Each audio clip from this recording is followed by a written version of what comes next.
കുറച്ച് ദിവസം കൊണ്ട് വാപ്പിച്ച് പറയുന്നുണ്ട് എല്ലാവരും ഒന്ന് കാണണം, കുറച്ച് നാളായി കണ്ടിട്ടെന്ന്.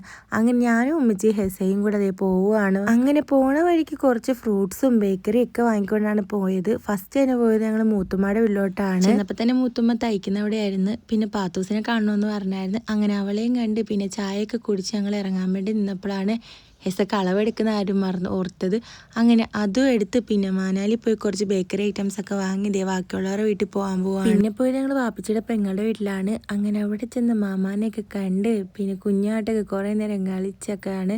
വാപ്പിച്ചി എന്ന് പറയുന്നത് എല്ലാ കുടുംബ ബന്ധങ്ങളും നിലനിർത്താൻ നോക്കുന്ന ഒരാളാണ്. ഇടയ്ക്കിടയ്ക്കൊക്കെ ഇങ്ങനെ പോവാറുമുണ്ട്. അങ്ങനെ എല്ലാവർക്കും ടാറ്റയും കൊടുത്ത് ഞങ്ങൾ അവിടെ നിന്ന് ഇറങ്ങി. പിന്നെ പോയത് ഞങ്ങൾ എളിയമ്മയുടെ മോളുടെ വീട്ടിലോട്ടായിരുന്നു. വീടിൻ്റെ പാലയാച്ചിൽ കഴിഞ്ഞതിനുള്ളായിരുന്നു. ഇത്താത്ത ഫുഡൊക്കെ ഉണ്ടാക്കി വെച്ചിട്ടുണ്ടായിരുന്നു. അങ്ങനെ അതൊക്കെ അവർ അവിടെ നിന്ന് കഴിച്ച് പിന്നെ ഞങ്ങൾ നേരെ പോയത് കുന്നിലോട്ടാണ്. ലാസ്റ്റ് വീടാണ് ഞങ്ങളുടെ ഇത്.